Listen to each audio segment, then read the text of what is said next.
Lu pernah nggak ngerasain ketika nilai lu jelek di sekolah atau kuliah, lu langsung dicap bodoh oleh guru atau teman-teman lu, atau bahkan nih orang tua lu sendiri. Seakan-akan lu itu gagal total di hidup lu, kayak nggak ada harapannya lagi, bahkan kayak nggak punya masa depan lagi. Jujur, gue dulu pernah di posisi itu. Ketika guru gue bilang di depan murid-murid lainnya, kamu ini nilainya jelek, kedepannya nggak jadi apa-apa, kamu nggak takut apa? Seakan-akan semua potensi hidup gue langsung dianggap nol, cuma gara-gara angka nilai di selembar kertas ini. Dan gue yakin, lu juga nggak asing sama fenomena ini, atau mungkin lu juga pernah mengalami hal yang sama kayak gue dulu. Di Indonesia, kebanyakan orang tuh mengukur kepintaran hanya dari nilai akademik aja. Kalau lu ranking bawah, lu langsung dicap bodoh, atau orang yang nggak punya masa depan. Padahal, definisi kepintaran itu jauh lebih luas dari sebatas nilai di kertas. Ada kecerdasan logika, bahasa, musik, interpersonal, dan lain-lain. Artinya, cuma karena lu nggak jago di satu bidang, atau cuma karena nilai lu jelek di satu pelajaran, bukan berarti lu benar-benar bodoh di hidup lu. Lu mungkin aja seorang yang jenius di bidang lain, tapi lu belum ketemu aja caranya gimana. Nah, di video ini kita bakal bahas gimana caranya lu bisa jadi benar-benar pintar. Bukan hanya pintar di atas kertas aja, tapi pintar yang beneran berguna buat hidup lu sendiri dan orang lain. Jadi selamat datang di segmen Life Skill, ayo kita masuk ke pembahasannya. Hal yang paling gue benci waktu sekolah dulu, itu adalah ketika gue nggak pintar di satu pelajaran, gue langsung dicap bodoh seakan-akan di semua bidang. Kayak yang gue jelasin di awal tadi, seakan-akan hidup gue tuh udah divonis gagal sebelum sempat berkembang gitu. Gue nggak bilang nilai itu nggak penting ya. Nilai itu penting, tapi bukan segalanya. Dan yang paling penting nih, lu bisa aja jadi sangat-sangat pintar atau cerdas tanpa perlu validasi dari nilai itu. Nah terus, gimana sih caranya biar kita bisa benar-benar pintar? Bukan cuma pintar buat ujian, tapi pintar dalam hidup ini. Ada 3 langkah penting yang harus lu pahami. Yang pertama, alasan itu segalanya. Kalau lu nggak punya alasan kuat buat belajar sesuatu, lu pasti bakal malas. Simple, gue akan kasih contoh langsung. Lu pernah mikir nggak, kenapa lu bisa betah main Mobile Legends misalnya? Sampai-sampai lu belajar skill di setiap hero-nya, ngehafalin itemnya, sampai lu beneran jago. Nah itu karena lu punya alasannya. Lu ada alasannya, entah buat naikin MMR lu, pengen jago, atau mau pamer ke temen lu. Intinya lu punya alasan untuk rela belajar buat ngedapetin sesuatu. Nah tapi, kenapa lu malas belajar ketika di sekolah? Kenapa lu malas belajar sejarah misalnya?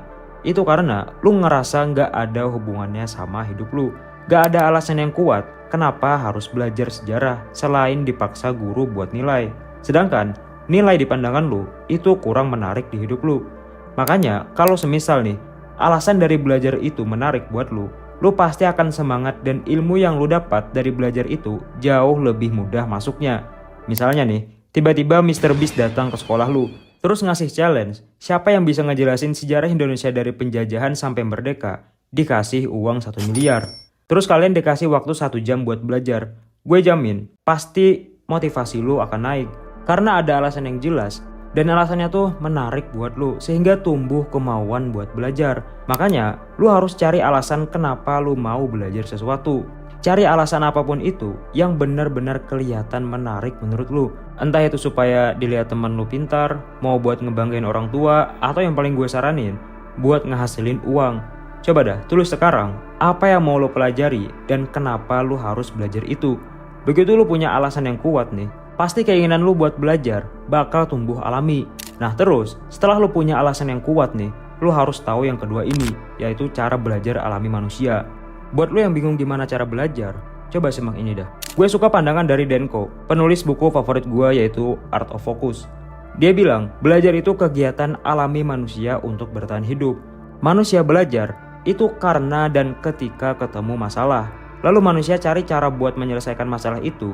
Dan itu bentuk adaptasi manusia atau bentuk bertahan hidup manusia. Contohnya, dulu ketika ingin beradaptasi dengan rasa dingin, manusia mencari-cari solusi dan akhirnya ketemulah api untuk menghangatkan badan. Hanya saja, manusia dulu hanya memanfaatkan api yang muncul dari alam dan belum bisa membuat api sendiri. Lama-kelamaan manusia menyadari kalau mereka perlu api di kehidupannya. Tapi masalahnya, api yang mereka bisa gunakan hanya dari lava dan petir. Nah, mereka pun beradaptasi dan menemukan bagaimana caranya membuat api sendiri. hingga menemukan cara paling simpel menghidupkan api di zaman sekarang. Manusia alaminya belajar ketika menemukan masalah, lalu memecahkan masalah itu untuk bentuk bertahan hidupnya, dan terjadilah proses belajar yang alami. Nah, dalam cara belajar modern, ini masih berlaku. Contohnya ketika lo mau jago bahasa Inggris, pasti akan muncul pertanyaan dalam otak lo. Mulai dari mana ya? Gimana ya belajarnya? Nah, munculnya pertanyaan ini di otak lo, itu tanda lu menemukan masalah dan otak lu siap untuk belajar mengatasinya. Makanya, jangan lu acuhin pertanyaan itu dengan lu bawa scrolling medsos begitu aja. Langsung jawab dengan action, misalnya search di ChatGPT atau cari tutorial di YouTube. Nah, setelah lu udah tahu nantinya mulai dari mana belajar bahasa Inggris, misalnya belajar mengetahui kosakata basic dan grammar dulu, terus juga lu sudah take action berproses mempelajarinya, nantinya pasti lu bakal ada banyak ketemu pertanyaan lagi. Misalnya, non itu apa ya? Verb 3 itu gimana ya? Nah, selalu jawab pertanyaan itu dengan take action mencari tahu. Gue jamin kalau lu belajar dengan cara seperti ini, ilmu yang lu serap bakal lebih nempel dan berguna. Karena ini cara belajar alami manusia yang sebenarnya. Terus yang ketiga nih, fokus jadi yang terbaik di satu tujuan. Gue suka salah satu perkataan dari Bruce Lee yang bilang, aku nggak takut sama orang yang cuma latihan 10.000 macam tendangan satu kali. Tapi aku lebih takut sama orang yang latihan satu tendangan sampai 10.000 kali. Kalau lu mau beneran pintar nih, jangan belajar serabutan.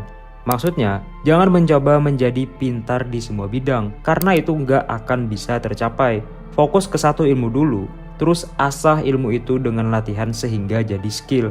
Dan asah skill itu sampai jadi top tier di bidang itu. Biar mudah memahaminya, gue akan kasih lu contoh. Ketika lu ada keinginan bisa bahasa Inggris, karena beralasan pengen nonton film dan lihat konten bahasa Inggris tanpa terjemahan, lu harus punya pola pikir, lu harus jadi yang terbaik dalam mentranslate bahasa Inggris ke bahasa Indo. Bilang ke diri lu, kalau gue belajar ini, gue mau jadi expert, bukan cuma setengah-setengah. Belajar banyak hal itu bagus, tapi kalau semua setengah-setengah, hasilnya tetap akan kalah dengan orang yang fokus jadi yang terbaik di satu bidang. Mending fokus satu bidang terus jadi expert di bidangnya. Setelah itu, baru kembangin ke skill lain.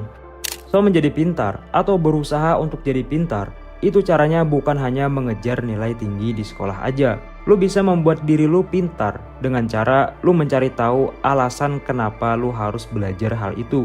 Kalau sudah dapat, pakai cara alami manusia belajar, yaitu dengan problem solving atau menyelesaikan masalah.